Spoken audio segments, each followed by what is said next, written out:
Para mas makita natin ang tunay na kalagayan, may inihanda po kaming video na magpapatunay sa mga reklamong ito. Comsec, show the video please.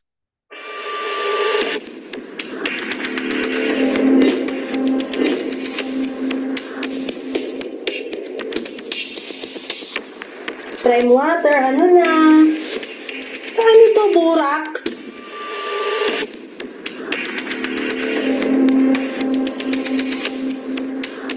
Lintik na tubig na yan.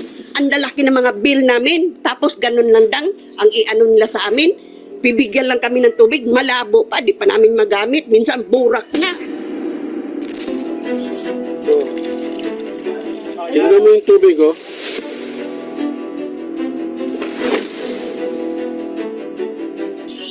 Diba? Yan ang kulay niyan.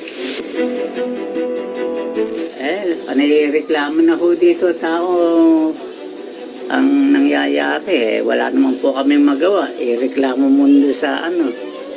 Sabihin, hintayin nyo na lang. Pahirap na ho sa amin to. Ika nga, sabi nga nila, mawalan ka na lang kuryente, wag lang ang tubig. Sa 3 years namin dito, isang beses pa lang sila nakapunta dito para ayusin yung nirereklamo namin. Hindi din naman nila inayos. Parang pupunta lang sila dito, tapos sinabi aayusin, pero wala din silang ginawa. Nagdoble lahat yung bill namin ngayon. Bill namin ngayon, 400, 500. Kahit nakabayad kami yun, biglang magiging 1,000. Actually, lahat ngayon. Lahat sa Bria ngayon may problema sa prime water regarding sa bill. Wala na pumasok ang prime. Ang sakit po sa ulo talaga. Ang gagawin ko niya magbibig. Pag-igiba ng daan, igibain yung mga sila-simento, mga bakod-bakod namin. Hindi na nila babalikan. Mali pala yung binutas nyo. Ito po yung sinasabi namin nung dapat ito butasin nyo. Nabutas na nila. Wala kang magawa. Binansagan ka na talaga na crime water dahil ay grabe na, todo na ang pahirap ninyo.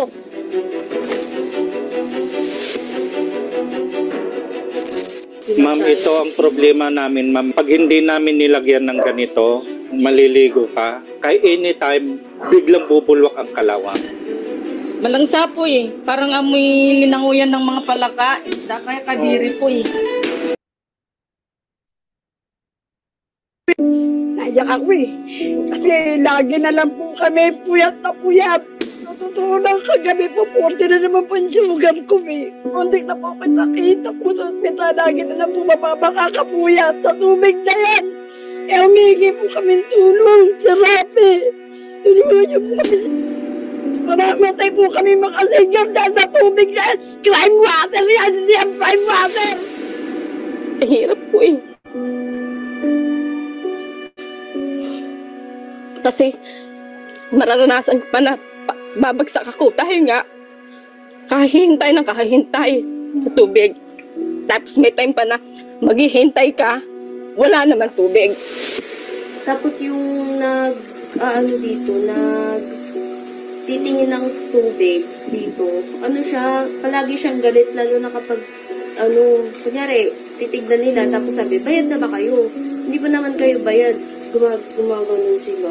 Parang sinasabi agad nila na hindi pa daw kami nagbayad, puputulan na daw kami. Halos lahat ng tao, yung galit, napapaluhan na lang, ma'am eh. Kasi wala naman kaming magawa, maliliit lang po tayo eh. Na-hospital ako dahil sa pilay ko, kasasaling ko doon sa wasing. Dahil napilayan na talaga ako dito eh. Kung ako lang gagawa, hirap talaga. Sa tubig lang, hirap na ako eh. Sana maunawaan naman kami. Sa araw po, nilalagnat ako dahil konting-konti lang po ang tulog ko kasi nabangan ko talaga ang tubig para magkaroon kami ng tubig. Parang kala mo pinaglalaroan kami dito ng prime water. Kahapon na nagpunta ako sa prime, nag-aano ko ng magreklamo. Opo. Pati mga tauhan nila, mga bastos eh. Dinudok-dok yung mga, sige, sulat mo yung pangalan mo dito, ganyan-ganyan. Ganun yung sa akin kahapon ng babae doon sa, doon sa reklamuhan nila na center. Sabi ka, ano gusto mo? Ginan niya ako. Timpi na lang ako. It is so basic that we take it for granted because it's just there. Pero kung mawalan ka ng tubig sa inyong tahanan, lahat ng bagay ay apektado. Pagluto, pagkain, pagligo, paglaba at paglinis. Halos lahat ng gawain ay kailangan ng tubig. Napakalaking pasakit mawalan po ng tubig. At ito po ay ang realidad ng milyon-milyon nating mga kababayan. According to the United Nations Sustainable Development Goals, all nations must ensure the availability and sustainability management of water and sanitation for all by 2030. Yet many of our kababayans are left high and dry. Marami pa rin ang walang access sa ligtas at tuloy-tuloy na tubig.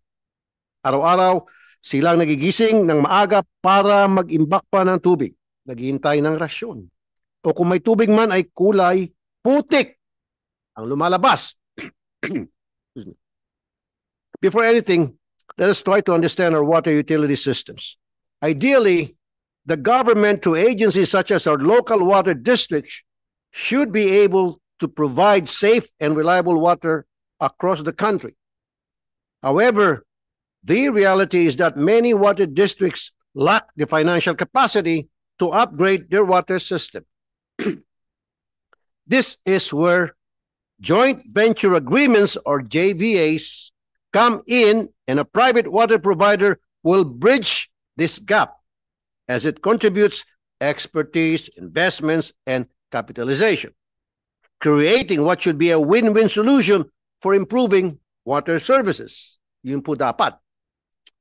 Pero sa halip na malinaw na tubig, malabong serbisyo ang dumadaloy sa gripo ng ilan nating mga kababayan. At bumubuhos na reklamo naman ang natatanggap na aking opisina. Unfortunately, this is not a new issue. Hindi pa po ako senador. Marami na po akong natatanggap na reklamo sa aking programa tungkol sa serbisyo ng tubig ng mga private water providers, lalo na sa prime water.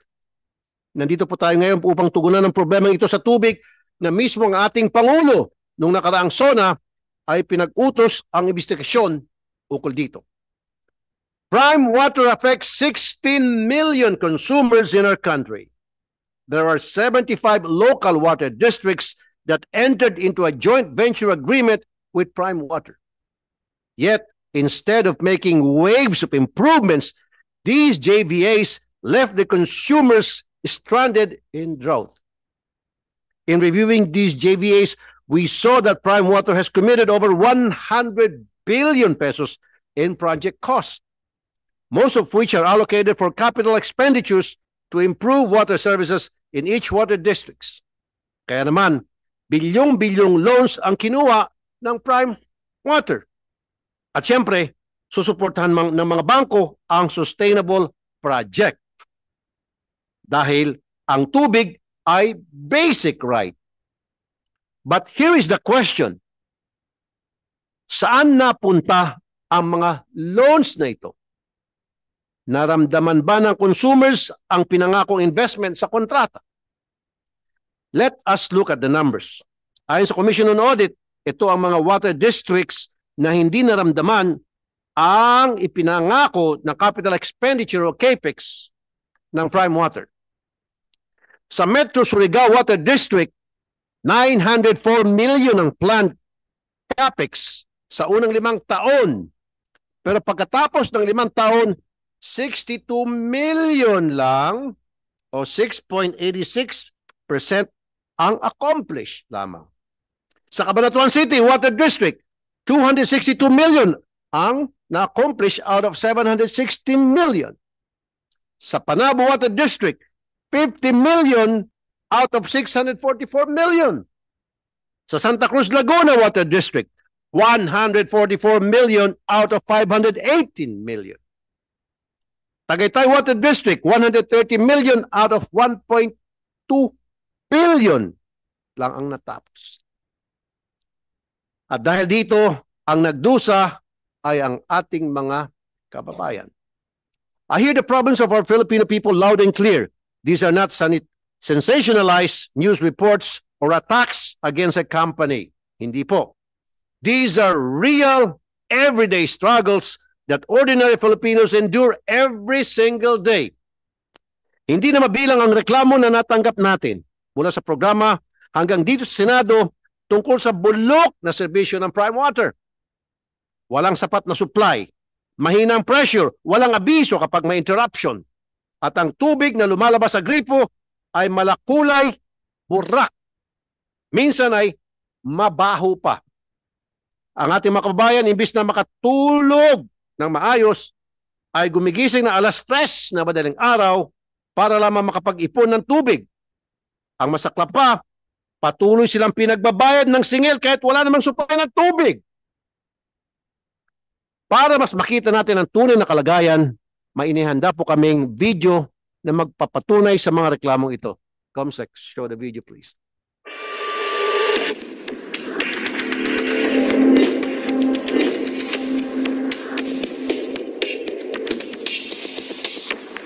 Prime water, ano na? Saan ito, burak?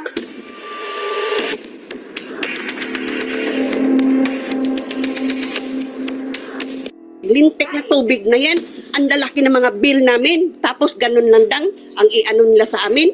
Bibigyan lang kami ng tubig. Malabo pa. Di pa namin magamit. Minsan burak na. Tignan mo yung tubig, oh.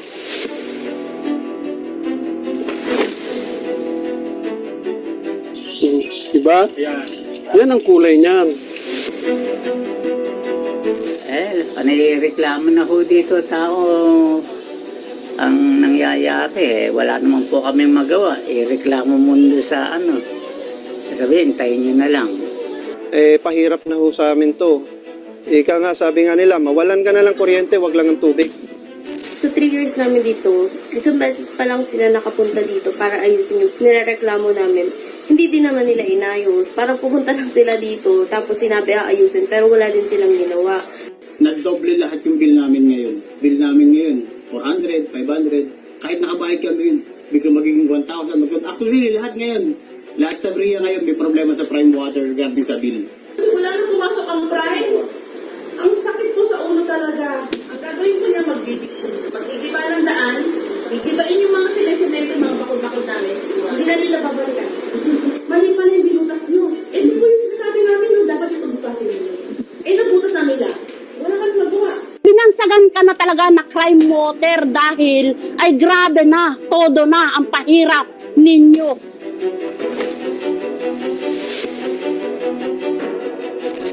Ma'am, ito ang problema namin, ma'am. Pag hindi namin nilagyan ng ganito, maliligo ka, kay anytime, biglang bubulwak ang kalawang. Malangsa po eh. Parang amoy linanguyan ng mga palaka. Isda kaya kadiri po eh.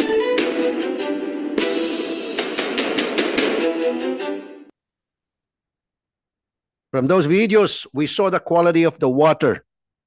And the big question is, would you even dare to drink that? Kahit gamitin panligo, many would be reluctant to use. Under the JVA contract, Prime Water promised full compliance with the Philippine National Standards for Drinking Water.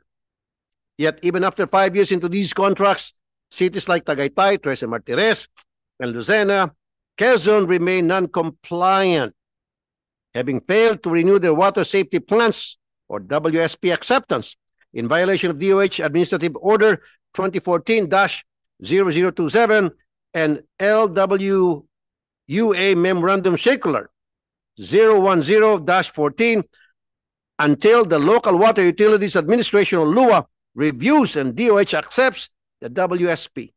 Safe drinking water cannot be guaranteed. In San Fernando, Pampanga, households are experiencing dark brown sediment-filled water, raising health concerns. However, tests conducted by Prime Water indicate that it meets the Philippine National Standards for Drinking Water. O sige, Prime Water, kayo uminom ng mga tubig ninyo. Tingnan natin. Consumers from Sorsogon City in San Jose del Monte, Bulacan, point out that before the JVA, they could drink directly from their faucets. Noon yun. Nung mag-take over ang Prime Water, wala na. They will not even dare. Prime Water promised uninterrupted 24-hour water supply. Pero 3 a.m., nagigising ang mga kababayan natin para lang makahanap ng paraan magkaroon ng tubig. Ina-adjust ang buhay sa night shift na supply ng tubig. Pati ba naman ang pampublikong paaralan gaya ng Barihan Elementary School sa Malolos, Bulacan ay walang tubig bago ang magpasukan noong Hunyo. In La Union, water availability is only 18.48%, which is why business and tourism are negatively affected. And when Prime Water assumed operations in July 2016, it committed to deliver 15,800 active service connections by 2021 and 2020 and 22,500 by 2024. However, there are currently only 8,458 service connections. Mas kumonti po kaysa sa service connections bago ang JVA. Ganun po talaga nangyari. Bago ang JVA, napakaganda po ang serbisyo ng iba't ibang local water district. Pero nung pumasok ang Prime Water, naging balasubas. Anyari. In Tagaytay, actress Carla Abellana expressed her frustration over having no water service at her home while still being charged by Prime Water. According to the COA report, out of the 34 barangays covered by Tagaytay Water District, only 16 enjoy 20 to 24 hours of water supply. 11 receive 9 to 19 hours, and 7 get just 0 to 8 hours.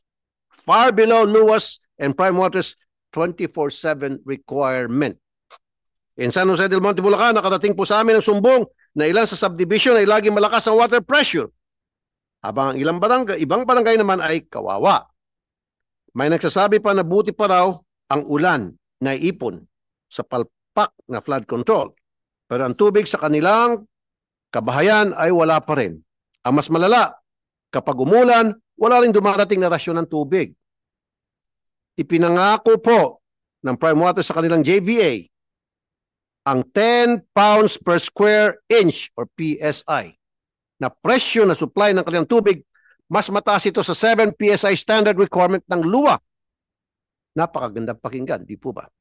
Ngunit sa Tres Martires, Cavite, may mga barangay na 5 PSI lang ang pressure dahilan para hirap ang mga residente sa sapat na daloy ng tubig. Sa Santa Cruz, Laguna naman, may mga bahay na 50-70 meters lang ang layo mula sa pumping station pero wala pa rin pong tubig. Samantalang sa ilang special locations, umabot hanggang sa 3rd floor ang supply. Ito ang masakit. Kahit pantay-pantay ang bayad sa tubig, parang may napapaboran. Ito po, panood natin ang video. Walang tubig. Mamaya ng alas 11 ng gabi yan, alas 12. Minsan nahihilo na ako pero hinihintay ko talagang mapuno. Ayan, umaasa na lang po kami sa rasyon kung every other day kami bibigyan. Kung minsan wala rito yung asawa ko, siyempre napipilitan akong magbuhat. Hindi na ako pwede magbuhat at mas masakit ng aking mga balakang. Ilang araw nang walang tubig, ito yung grip na sa lababo. Ako yan, bubuksan, wala. 1 week na yata dito sa San Fernando City, La Union. Ilang metro po kayo mula sa tangke? Wala pang 100 metro, no? Wala po. Malapit lang po yan. Hanggang dito po, makikita na po yung matatanaw na, no? Opo, tanaw na. Tsaka itong bahay po namin, tanaw na po. Kapag may tumulo man sa palaran, ayan, nag-iigib po kung pagising ko ng mga alas 3, nag-iigib na ako.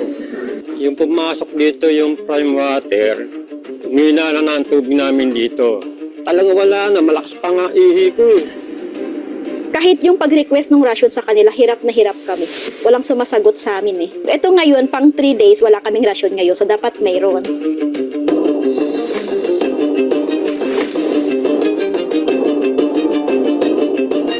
Pagka hindi dumating yung truck na yan para mag-refill sa amin, wala kami supply. So, kinakaya pa ng pump yung magbigay ng konting tubig sa gabi, madaling araw. Kaya usually ang mga tao rito gising sa madaling araw. Kung ang tubig ay hindi dumadaloy, ang bill naman umaapaw. At minsan umabot pa ng daan-daang libo. Wala na ngang supply ay may basic minimum charge pa rin na 200 pesos hanggang 350 pesos. Kahit zero consumption. Ang nakakabigla pa, nag-umento pa sila ng minimum charge kagaya ng sa Camarines Norte kung saan nagkaroon ng 2.06% dagdag singil sa kabila ng madalas na pagkawala ng tubig. Sana magan. May umabot pa sa 65,000 pesos ang water bill. Lumapit sa aking programa si Adrian, isang PWD, at kwento niya na ayon sa Prime Water, leaks daw sa loob ng bahay ang dahilan na mataas na bill. It's a big BS. Pero walang conclusive inspection na isinagawa. Pinilit siyang magbayad at pinapabura pa ang kanyang FB post na may kasama pang pagbabanta. Kalakip ang bantang puputulan ng tubig kung hindi susunod sa payment plan na 4 na taon para bayaran ang 65,000 pesos bill. Ilang ulit silang nakiusap. Pero tila walang malasakit ang Prime Water. Kung ang consumer hindi naman makabayad sa oras, mabilis ang disconnection. Pero kapag problema ng serbisyong dahilan, bukod sa kawalan ng tubig ay may dagdag pang reconnection charge at sunod-sunod na penalty. Narito ang video na magpapakita kung paano pinapahirapan ang ating mga kabayan sa maling pagsingil.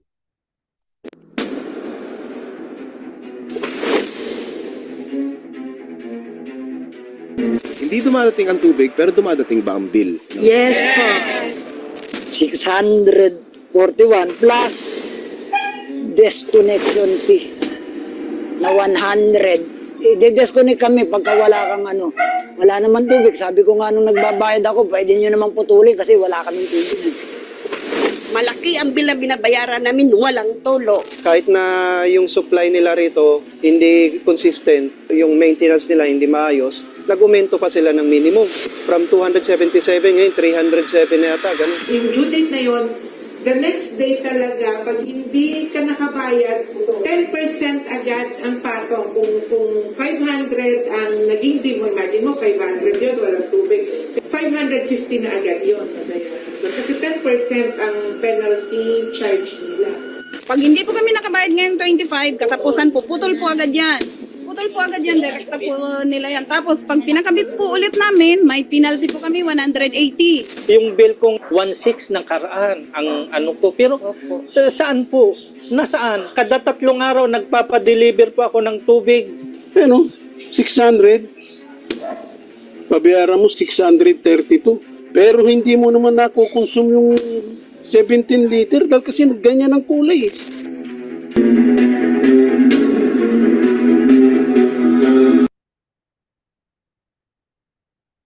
Ang ipinagtataka ko at ng ating mga kababayan, pinasok ang mga JVAs with Prime Water para sa ikaunlad sana ng mga consumers at pati na rin ng mga local water districts. So it begs the question, why would local water districts choose to enter these agreements when some of them were already earning hundreds of millions before? Mahirap sagutin po ito. Ang mga kasagot lamang, ito mga local water district na nagipag-JVA sa Prime Water. Kumikita na kayo ng maayos milyon-milyon and yet pumasok pa kayo sa JVA with Prime Water. Pakisagot nga. In San Jose del Monte Water District, halimbawa, the district was earning more than 126 million pesos. One more time, 126 million pesos ang earnings nila bago sa Prime Water. Pagpasok ng Prime Water, ang earnings nila, 2 million na lang. It defies logic. Bakit? In Cabanatuan City Water District, it was earning more than 74 million. But after the JVA, it incurred a net loss of 28 million. Tagaytay City Water District, the district was earning more than 55 million. But after the JVA, they posted net loss of 12 million. Para bang nakipag-JVA kayo para magpalugi. In Quezon Metropolitan Water District, earnings of over 34 million before the JVA turned into a net loss of 4 million after the agreement. And in the city of Malolos Water District, once earning more than 24 million pesos, recorded an 8 million loss after the JVA.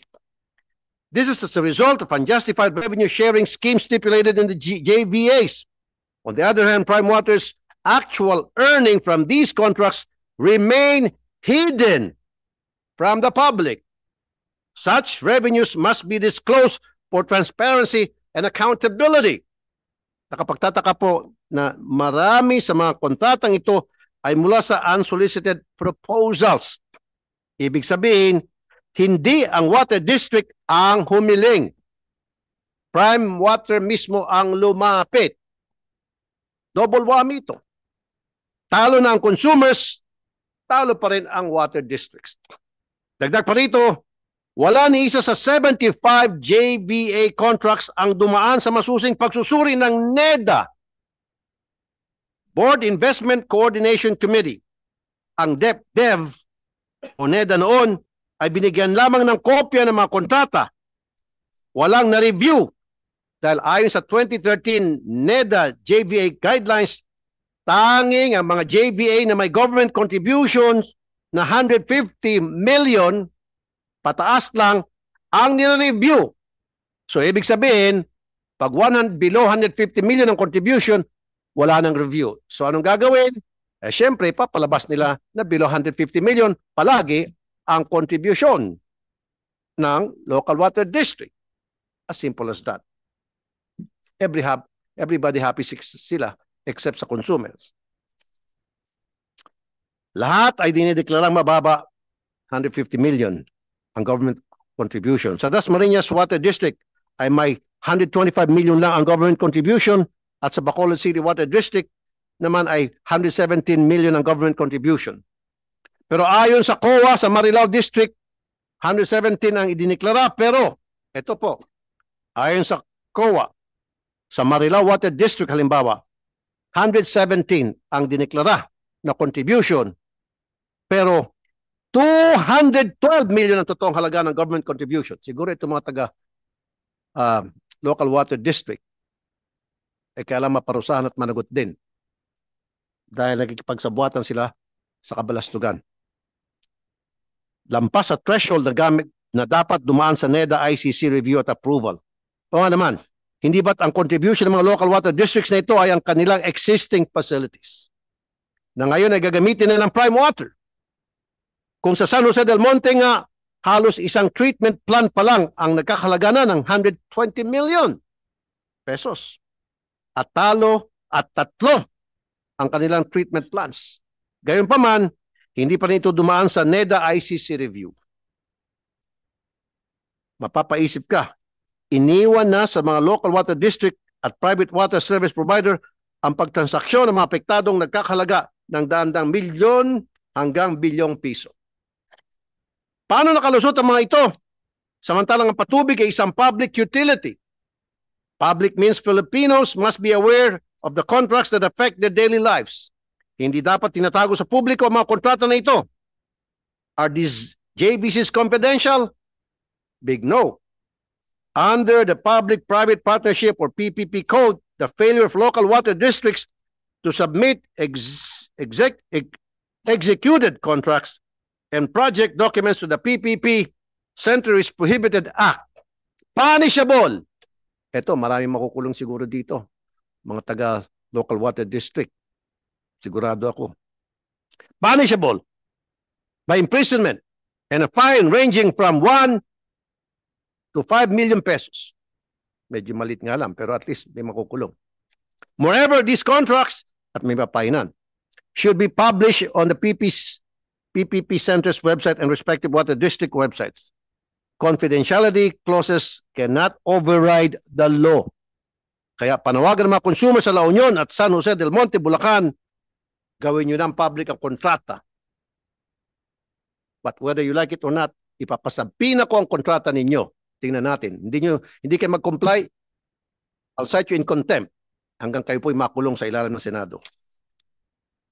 And while consumers are kept in the dark about the contracts, the people most directly affected, the employees of water district who dedicated their lives to public service, faced mass retrenchment.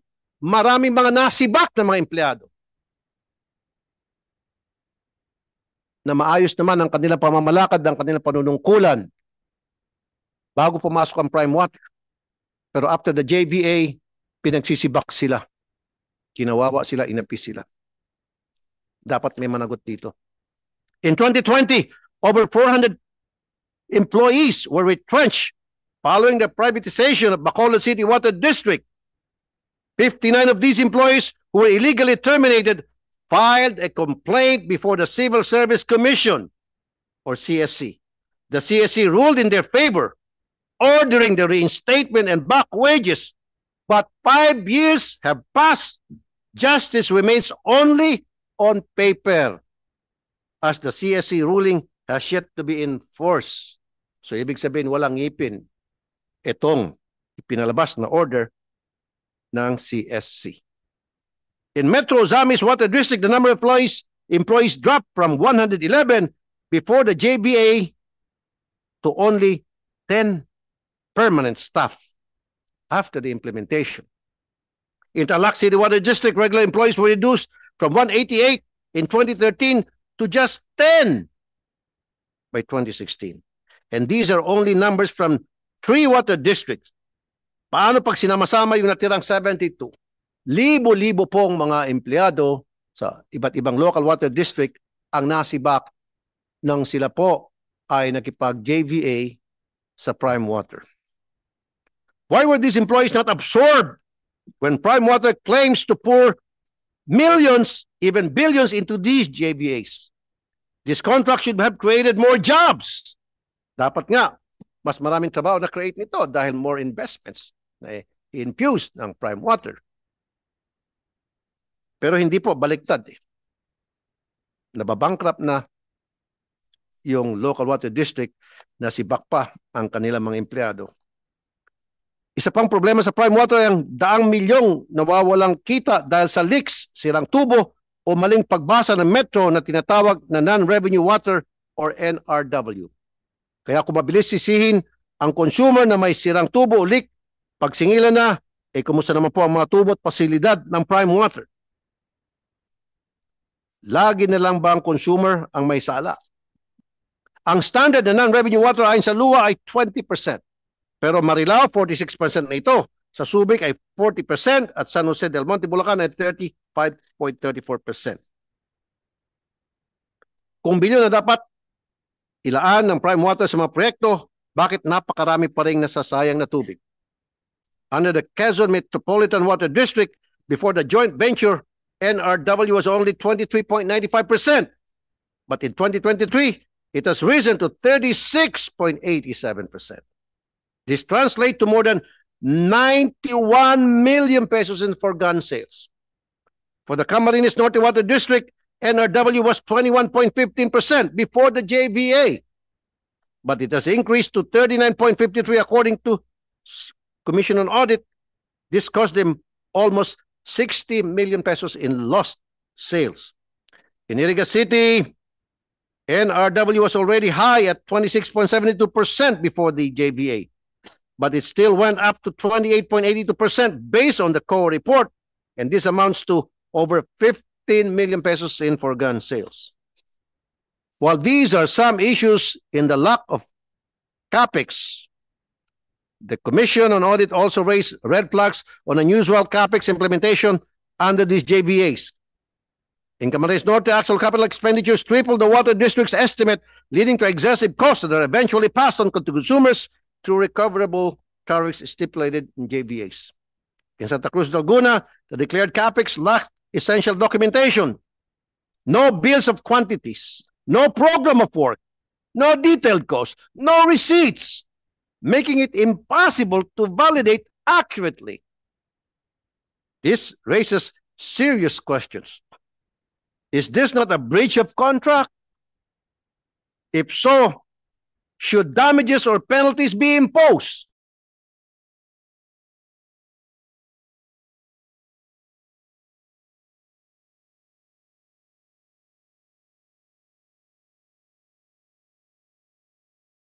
Or for bonds were not even properly settled. Under the NEDA rules on joint venture agreements, a minimum performance bond of 10% of the private sector's participating contribution is required. However, Prime Water failed to meet this requirement in several cases. First, in Sorsogon City Water District, Prime Water only posted 10 million, while the required amount was nearly 160 million pesos. Paano ito nakalusot? So gone. Then for Dasmariñas Water District, a bond of just 9.5 million pesos was posted, far below the required. Ito na. Nakakasakit ng ulo. Magkakamigraine po kayo rito. Ang bond na required sa Dasmariñas Water District ay 775 million.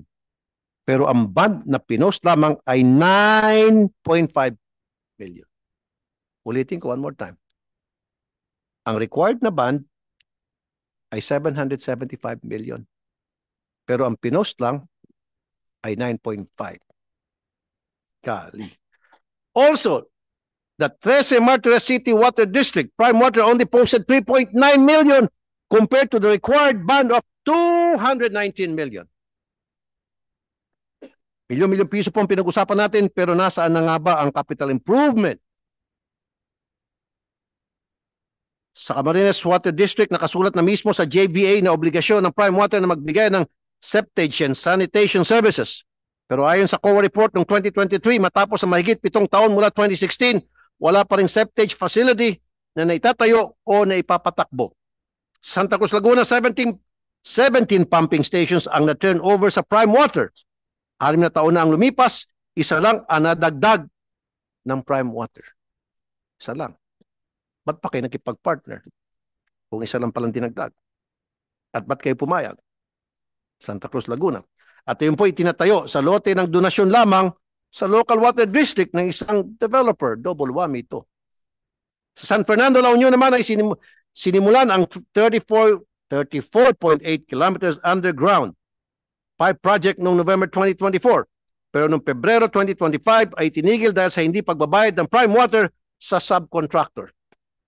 Ang resulta, imbes na bago pasilidad, butas-butas na kalsada ang naiwan. Tapos wala pang safety signages. Kaya pati motorista at residente napapahamak. Anong klaseng capital investment ba ang pinag-usapan dito? Ramdam ba ito? And one last video. Magtitis po ba kami sa rasyon? Abay, maawa naman po kayo sa amin.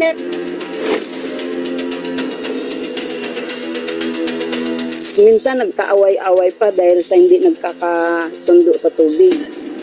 Pag wala pong deliver yung truck, yung supply papunta sa tangke, wala po talaga kaming tubig. Kahit anong salin po nila dyan, yung mababang lugar lang po ang nakakasagap ng tubig na lumalabas doon sa sinalin nila. Kami po na mga medyo matataas, wala po talagang lumalabas na tubig. Yun nga po ang problema, nasabi daw po ay yung pump ang sira. Di namin alam kung malinis yung nire-refill nila, dinadala. Minsan yung mga bata rito na sa mga balat. Nagkakaroon ng irritation. Rarasyonan nila. Minsan kulay putik. Yung kalawang. Siyempre, titiisin mo na lang kasi kailangan mo ng tubig eh. Mag-CR ka, hindi ka maka-CR. Yung kunting oras na tutulog mo sa gabi, yun na lang sana ang pahinga, hindi ka makakatulog. Mahirap na yung ganyan, nagkandapuyat-puyat kami. Minsan kung may tulo ang gripo namin, gapatak lang ang tulo.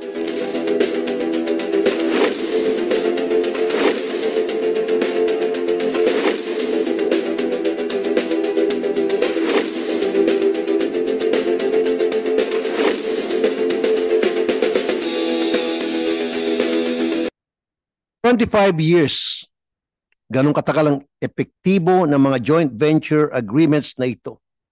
Pero hindi ko hahayaan na ganoong katagal na ang paghihirap ng ating mga kababayan. I will not allow it under my watch as your committee chair sa public services.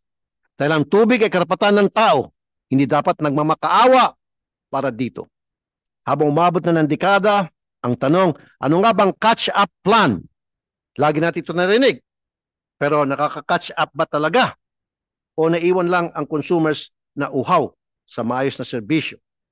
Consumers are left helpless filing complaint after complaint with Prime Water, the local water district, LUA, and NWRB. Pero tila walang nakikinig. Kaya ngayon, pakinggan natin sila na itong isa pa pong video.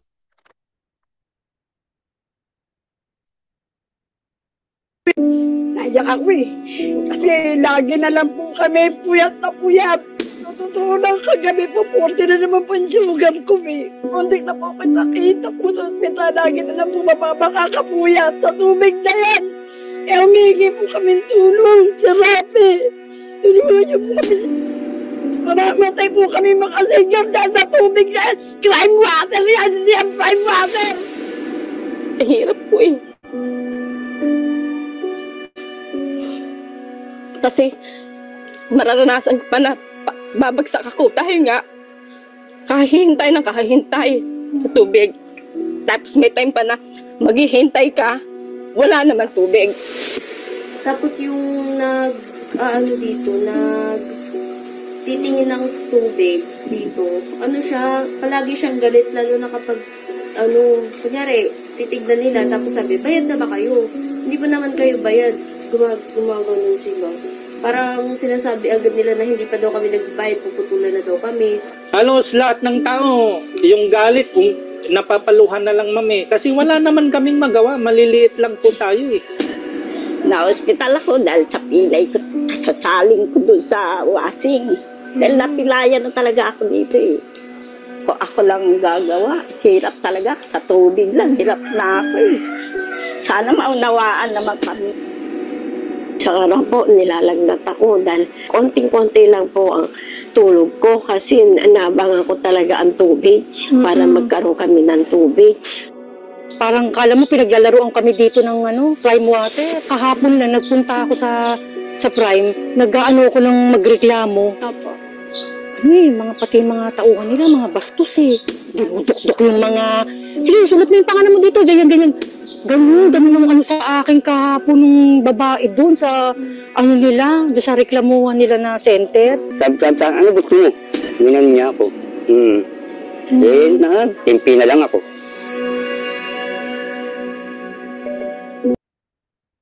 Ladies and gentlemen, we are here today to examine why these contracts were executed with no oversight. In Bacolod City, from 2022 to 2024, Prime Water did not even secure a business permit from the LG, which is required. The problem is not only the unfair stipulations, it is also government oversight, overlapping responsibilities of LUA, NWRB, DILG, COA, DepDev, PPP, at marami pang iba. Different yet overlapping roles mean there is no clear framework. Kaya onerous contracts ang resulta. To address these gaps, I filed a bill creating the Department of Water Resources Management as a centralized agency for planning and policy. And establish the Water Regulatory Commission, an independent body tasked with overseeing the performance, compliance, and service delivery of all water providers, both public and private. Nakita po natin na higit sa 100 billion peso ang pinangako sa mga kontrata, pero nasaan na po? Napako. At the expense of the Filipino people. Mga proyektong dapat bumuhos, nawi sa patak-patak. Ang tubig ay isang public utility na hindi dapat maulit na mga ganitong kontratang may epekto sa bawat Pilipino na hindi alam ng taong bayan. In this hearing, we will not only listen to our people's problem, we will take action to make water flow where it should to every Filipino household. The priority is clear. Water is a right, not a privilege. Maraming salamat po. And now, may I ask my colleague, Senator Rizzo Ontiveros, to make her opening statement. Ma'am. Salamat, Mr. Chair. Magandang araw po sa inyong lahat. Maraming salamat sa ating committee chair, Senator Raffy Tulfo, sa pagkakataon na talakayin ang matagal nang inaabangan na pagdinig sa palpak na serbisyo ng tubig sa iba't ibang bahagi ng bansa. Sigurado pong nakatutok ang marami nating kababayan sa dami ba naman ng reklamo na natatanggap natin sa kawalan ng maayos, malinis at maaasahan na supply ng tubig. Nakita na natin ito sa iba't ibang lugar. Sa San Jose del Monte, Bulacan, halimbawa, napabalita kung paano iniinda ng mga residente ang mahal na singil. Kahit lagi namang mahina ang supply ng tubig, isang linggo daw, may tubig ng ilang oras lang, tapos wala na naman. Sa Bacolod, may tubig nga pero mataas ang turbidity, maitim ang kulay, at hindi ligtas inumin ng pamilya. At sa ilang parte ng Cavite, holy water na ang tawag ng mga tao sa tubig sa gripo. Hindi dahil banal ang tubig, kundi milagro na lang kapag may lumabas na tubig. Kapag nagreklamo, pinagpapasapasahan lang daw sila sa iba't ibang opisina. May water crisis tayo. Dala hindi ng tagtuyot o kawalan ng tubig, kundi dala ng kapabayaan. Ang mga aberyang ito ay bunga ng mga kontratang pinasok ng water districts kasama ang iba't ibang pribadong kumpanya gaya ng Prime Water Infrastructure Corporation, Manila Water Philippine Ventures, Metro Pacific Water Investments Corporation at iba pa. The system is clearly broken. Multiple institutions and regulatory mechanisms are failing to protect our consumers, and we have to know why. We also need urgent solutions. Dapat umakson at kumilos agad para matuldukan yung one-sided joint venture agreements kung saan talo ang consumer. All agreements on water provisions must feature strong and automatically enforceable penalties, including sharp cash bonds. Kung sablay ang water provider, dapat silang pagbayarin.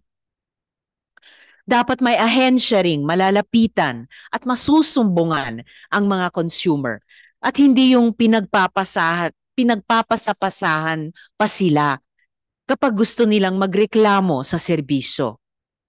LG every home. Ang serbisyo sa tubig ay pangunahing serbisyo publiko at hindi basta negosyo lang. Ang tubig ay buhay at hindi dapat nanlilimos ang Pilipino para sa ilang patak sa gripo. Hindi rin dapat ituring na milagro ang karapatan na magkaroon ng ligtas at sapat na supply ng tubig. Magagawa lang natin ito kapag agaran ang ating aksyon. Maraming salamat po, Mr. Chair. Thank you, Senator Ontiveros. We have here today present in this hearing 3 local executives from different provinces, and I would like to call their names and allow them to make an opening statement and whatever they want to say pertaining to the issue at hand. And let's start with Honorable Vilma B. Kaluwag, Mayor of San Fernando City, Pampanga. Mayor Kaluwag, ma'am, where are you? Okay, ma'am, go ahead. The floor is all yours.